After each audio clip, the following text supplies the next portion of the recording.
Hello, ladies and gentlemen, and welcome to another Mr. Smith video. Today, we have a very serious subject to talk about as we talk about continued forms of racism in early Washington. But before we get started today, we have a joke. Why didn't the captain get paid? Cheetos! I have no idea. I don't have a joke. Sorry, moving on. All right, so, okay, in the early 1800s, or sorry, mid 1800s, so starting about 1849, for those of you history buffs, yes, we know this number, the start of the California Gold Rush. Right around this time, the United States, especially the Western United States, starts to see a large influx of Chinese immigrants. They're fleeing China because of an economic depression there. Times are bad. In the recent history, they've had several extremely costly rebellions that drained the empire of money. There was a huge volcano, the largest in recorded history in Indonesia, that went off, and it caused all kinds of global crop problems for the years following as the volcanic ash in the atmosphere messed with the world's temperature. On top of this, there was also massive flooding in the Yellow River through central China. So between massive economic losses, low jobs, and famine spread throughout the country, China is in desperate straits, and many of them start looking outside of China for opportunities.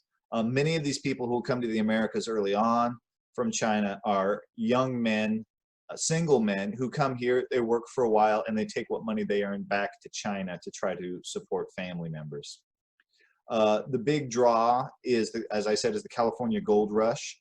The next one, the Transcontinental Railroad, employs huge numbers of Chinese laborers. The salmon canning industries that get started on the West Coast, specifically in the Puget Sound area, attract many Chinese.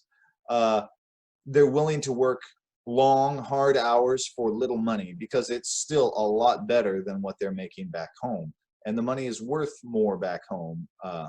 So they're good for it. Many of these Chinese immigrants wind up setting their own businesses, laundries, stores, various service type centers, to pander to the large influx of other immigrants coming to the area for the California Gold Rush, the railroads, and various other things. And what we start seeing is separate parts of major cities that are being referred to as Chinatown because of the large number of Chinese immigrants that have kind of grouped together and lived in that area. Now, what does this have to do with racism in Washington? Well, as this big influx of Chinese immigrants happen, we start to see something similar that happened to the Native Americans. Remember, when we talked about Chief Joseph, that the Native Americans were not treated fairly simply because they were different, right? And it went very poorly for them. Well, it's not too long before economic times in the United States become hard as well. So after this influx in the early 1880s, the economy goes bad in the United States, and pretty soon the Chinese are seen as a threat to jobs of the white people, basically. They're willing to work long, hard hours for less. Therefore, there's no reason to hire the white immigrants from Ireland, Germany, and the various other places. The Chinese tend to stay in their own culture groups. Like I said, it's called Chinatown because they group together and they kind of make it like home. Many of these Chinese don't speak English or any of the other languages known here in the Americas. And they're just very isolated. And so it's very easy to see them as others.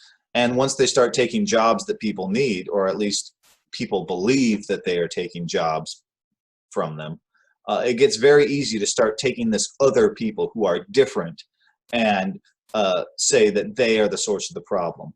This gets so bad that the government of the United States actually, in this buildup of racism, actually creates a law called the Chinese Exclusion Act that stops all new immigration from China for quite a while before eventually being repealed.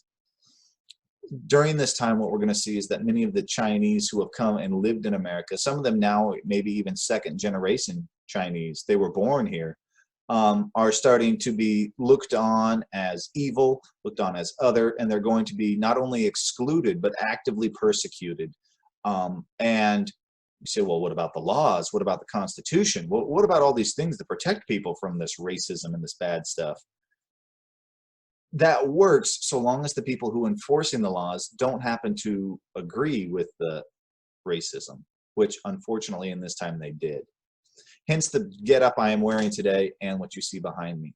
The advent of the steamship and its use allowed people to travel quite quickly across the oceans compared to the old days of the sailing ships, and travel up and down the coast. Here in Washington State, one of the things you will learn this week is that there are many cases where in major cities, the Chinese are actually rounded up, driven to a ship like that behind me, and actually shipped off to other parts of the United States. They are literally evicted from their homes and kicked out of Washington State due to this increase in racism and this viewing of the Chinese as the other. So, ladies and gentlemen, we start a sad chapter here in the history of Washington State, okay, the early racism and discrimination of minorities. We see it here against the Native Americans, as we've talked about, and now we're seeing it against the Chinese. All right, make sure you're working hard on those packets. Make sure you're working hard on your schoolwork. If you have any questions, let me know. It's another Mr. Smith video. We will see you next time.